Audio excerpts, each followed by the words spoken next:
This week on Charge of Bulletin News, the university ranks #1 in forensics, Native American History Month is here, and the theater program is back. Right here on Charge of Bulletin News.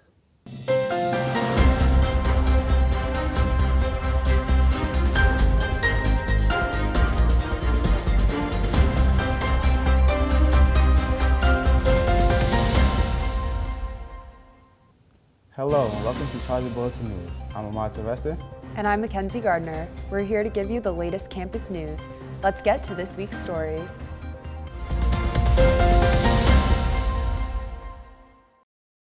Green alert status continues as university cases remain low. Here are the numbers. As of October 31st, the number of positive cases increased by 1, with 1 off-campus or commuter student. Please remember that only individuals who are unvaccinated or partially vaccinated are required to participate in weekly COVID-19 testing. Faculty cases are stable at 0, and the number of students tested increased by 33. The COVID task force reminds all students, faculty, and staff to wear a mask, wash hands often, and maintain social distancing while on campus. Last Tuesday, the University Police Department of UPD and the Office of Residential Life were notified about an incident that occurred outside of Winchester Hall. 2 unidentified people were driving in a dark car on the access road near FOD and Westside Hall. The unidentified person shot paintballs at a UNH student while they were walking back to the residence hall. UPD has started an open investigation on this incident and advises students to be aware of their surroundings during the day and at night. If you have any past experiences or if you know any information, please contact the University Police Department or the Office of Residential Life. The University of New Haven's Forensic Science program ranked #1 in the country by universities.com. The Forensic Science program was established by Dr. Henry C. Lee 4 decades ago and was one of the first programs in the U.S. It was also one of the few programs that earned full accreditation by the Forensic Science Education Programs Accreditation Commission, the accrediting body of American Academy of Forensic Science. The Forensic Science program was praised for its innovative hands-on learning, research opportunities, and faculty with industry experience who continue to make an impact in the field. Now it's time for entertainment. Emily is back with the latest news in pop culture. What's new this week?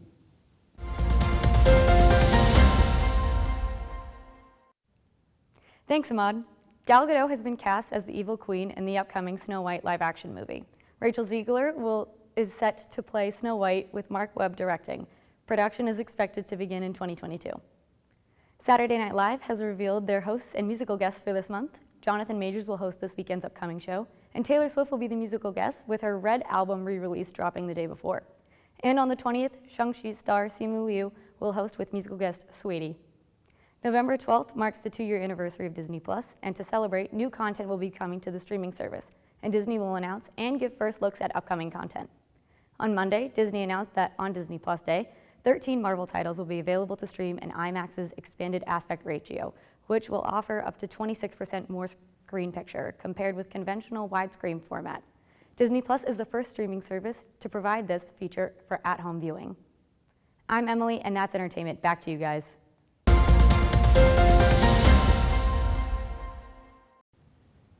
Are you thinking about grad school? The university is hosting on-campus graduate information sessions for those interested in learning more about the University of New Haven and the many graduate program offerings.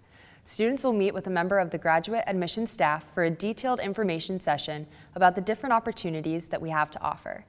The upcoming sessions include the Tagliatella College of Engineering, the Connecticut Institute of Technology, and the Henry C. Lee College on Tuesday, November 9th. The School of Health Sciences and the College of Arts and Sciences on Tuesday, November 16th, and the Pompeius College of Business on Thursday, November 18th. There will also be a general info session on Saturday, November 20th at 10 a.m. All sessions are held at the Anna Moan and Stephen Kaplan Hall, except for the College of Business, which will be held at Orange Campus. Check your student email to register for a session. Native American Heritage Month is here. November celebrates the contributions and history of indigenous people that existed on these lands for generations. Land acknowledgement is an important part of Native American Heritage Month. The land we live, work, and learn on once belonged to various nations and tribes until the arrival of the earliest colonists. As occupants of these lands, it's important to understand the long-standing history that brought us all to reside here in Connecticut. The month is a time to acknowledge cultures and traditions and to recognize the important contributions of Indigenous people. Celebrate by educating yourself about the unique challenges Native people face and the ways in which citizens have fought to overcome these challenges. Now let's head over to Joe with sports. What's going on this week?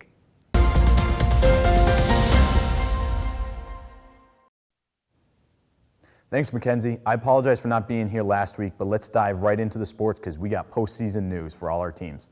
For the first time in program history, the field hockey team clinched a spot in the postseason as they grabbed the 7th seed, but that wasn't the end for the Chargers as they knocked off second-seeded Bentley on the road, winning 1-0, and moved on to the semifinals to take on Adelphi.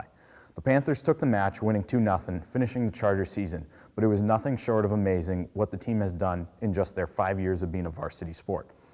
Sticking with postseason action, the men's soccer team clinched the 7th seed in the Northeast 10 playoff with a date against number 2 AIC.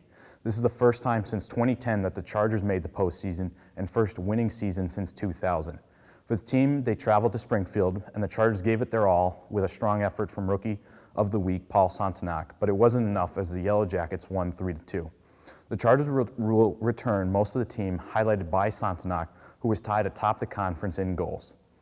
On the other side of the pitch, the young Chargers team closed out their campaign, losing 7-0 to the Golden Knights from the College of St. Rose. Paige Davis made history, recording her 356th save, which moved her to third all-time in program history. Davis, along with the 4 other seniors, turned the team over to the next generation to lead the Blue and Gold in their start of the campaign next year. To the hardwood, the volleyball team is making their final push for the postseason as they currently sit third in the conference with 3 matches to go. Chargers travel to Worcester tonight to take on the Greyhounds for their final road match before returning home Saturday to host Bentley on Senior Day before the postseason begins. And now you wanted a big game, we got it. Senior Day, check. Top 25 game, check. Conference championship game, check. And you know what that all means? The champs are here in West Haven as the then 24-ranked Chargers hosted the number 9-ranked Bentley Falcons last Saturday for what was a clash of the Titans. At least that's what everyone thought. The Chargers showed who was the real champ, dominating the Falcons, winning 31-14, and claiming the Northeast 10 crown for the first time since 2012. The win moved the Chargers up to 19th in the nation and 4th in the region. The Chargers head up to New Hampshire this week to play Franklin Pierce for the final game of the season before Selection Sunday, where the postseason is decided for the Chargers. That's all for sports. Back to you guys.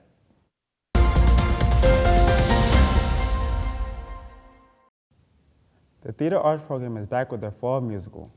Head Over Heels returns to Bucknell Theater for the program's first major in-person live performance since March 2020. Head Over Heels is a contemporary adaptation of Sir Philip Sidney's famous 16th century pastoral romance, The Countess of Pembroke's Arcadia. Trying to escape the oracle's 4 prophecies that will bring doom to Arcadia as it loses its essential beat, King Basilius leads his family and subjects on a journey to Bohemia, a venture fraught with peril, but ultimately yielding the fruits of self-discovery. It's a musical matchup featuring songs by 1980s pop band The Go-Go's. The tickets are available on Eventbrite. Student tickets are $5. Faculty, staff, military ID, and alumni tickets are $10, and general admission is $15. Please note that all patrons, regardless of vaccination status, must wear masks. Campus community members must show a cleared COVID-verified badge. All non-university guests must show proof of full vaccination or proof of a negative COVID-19 PCR or viral antigen test taken within 72 hours before arrival on campus. Head Over Heels will return from November 10th to the 13th, starting at 7:30 p.m. each night.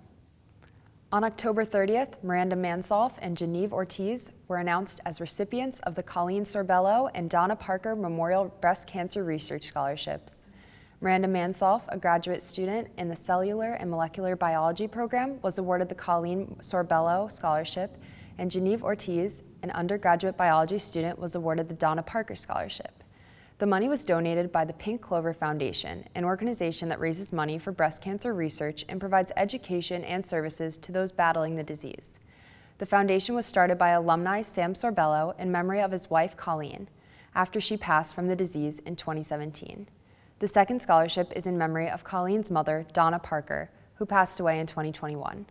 Both scholarships support undergraduate or graduate students who demonstrate an interest in breast cancer research. Well, that's all the time we have this week. You can check out the latest edition of the Charger Bulletin newspaper on chargerbulletin.com. Stay up to date by following us on social media at Charger Bulletin. Thanks for tuning in. I'm Ahmad Sylvester. And I'm Mackenzie Gardner. We'll see you next time at Charger Bulletin News.